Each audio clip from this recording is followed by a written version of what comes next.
Well, hello, it's Brother Peter with tidbits from the Word. We are in Ecclesiastes chapter 3, and we're covering some scriptures that we've covered in our life before.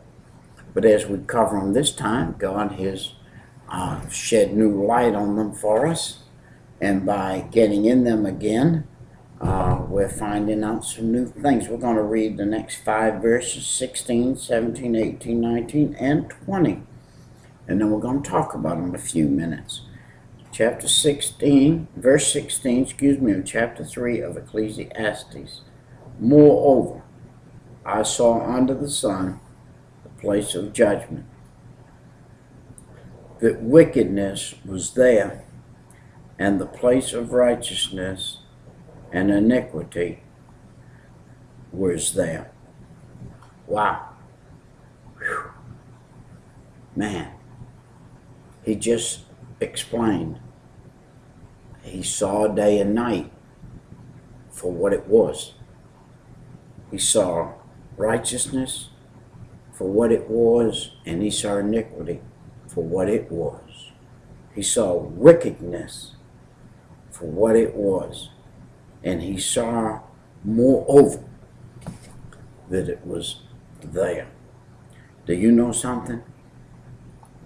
Out of all, A-L-L, all of the wisdom that Solomon saw through his life, none compares to the wisdom that he sees in chapter 3 of Ecclesiastes.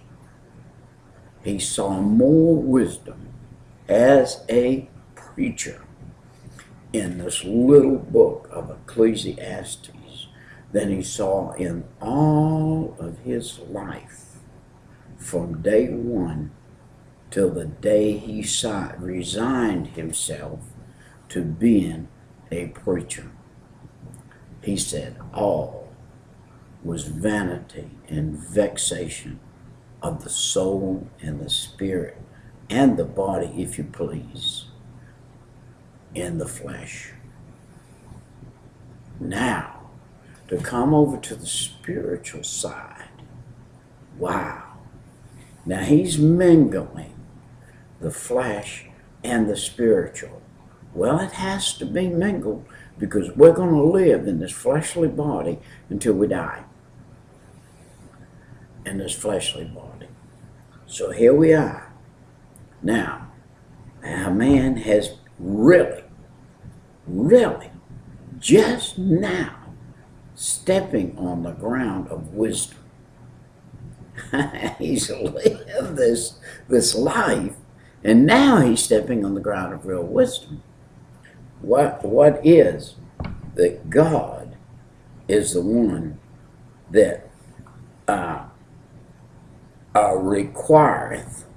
God is the one that requireth that which is in the future, that which is in the now, and that which is in the past. This is the God of heaven. Now, verse 17. And I said, as a man speaking to himself in his heart, in my heart, God shall judge the righteous and the wicked, for there is a time for every purpose and every work. Wow. Are we reading this morning? Are we reading this morning a full circle come around to meet itself? Are we reading about the whole truth, nothing but the truth? So help us, God. We are actually, listen, is God opening up chapter 3 of Ecclesiastes for us today to see that this is his work, that this is his writing, that there's a purpose. There is a purpose for every work. There is a purpose for every work. And for every purpose, there is a work. And for every work, there is a purpose. Let's look at verse 18. Verse 18. I said in my heart, I've said in my heart, concerning the estate of the sons of men, that God might be manifest them, and that they might see that they themselves are beasts. Whoa. You know you can't get saved until you get lost.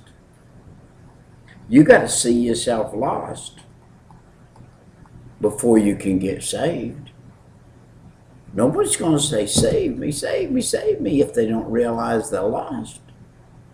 You got to realize you're lost before you cry out. And God wants to show us that we're finite beings, and without Him, we can't do anything. Without Him, we're lost as gooses.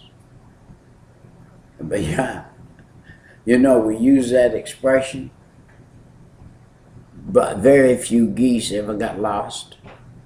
They got more sense than human beings do. God set a pattern for them and a way for them, and they follow it. They fly from Alaska to Florida, and from Florida to Alaska to the south. They fly from the South Pole to the North Pole, and they don't get lost. They have directionals they were given when they were born and created, and they have not left that estate.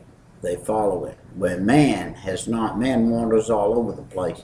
Man hasn't got enough sense to keep following God the way He was designed to live. Verse 19. For that which befalleth happens to the sons of men falleth also to beast. One thing befalleth them is death.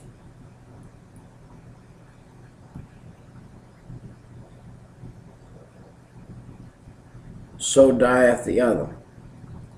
Yea, they have all one breath, so that a man hath no preeminence above a beast, for all is vanity. In the breathing aspect, he's talking about breathing here. As far as breathing goes, you stop an animal from breathing, he's a dead animal. You stop a man from breathing, he's a dead man. Now let's read it in the context that's written in, and let's read what we were saying. This is one thing that befalls beast and befalls man, that if you stop him from breathing, he's dead. That's what he's talking about. He's not talking about the soul of the animal. He's not talking about the soul of man. He's talking about if you stop breathing, you're dead.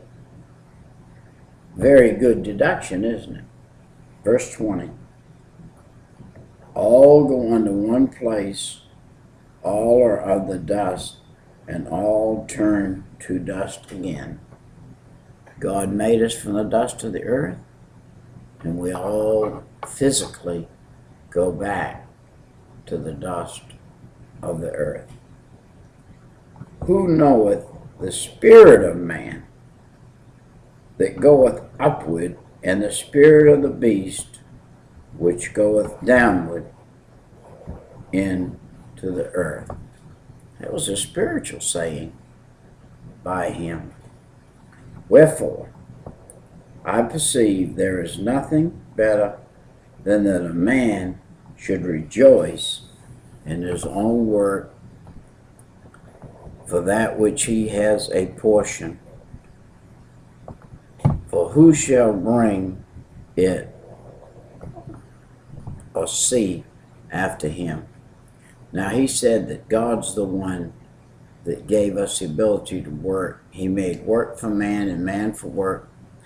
After the fall in the garden, he said, you shall earn your bread by the sweat of your brow. And that's not a shame. That's the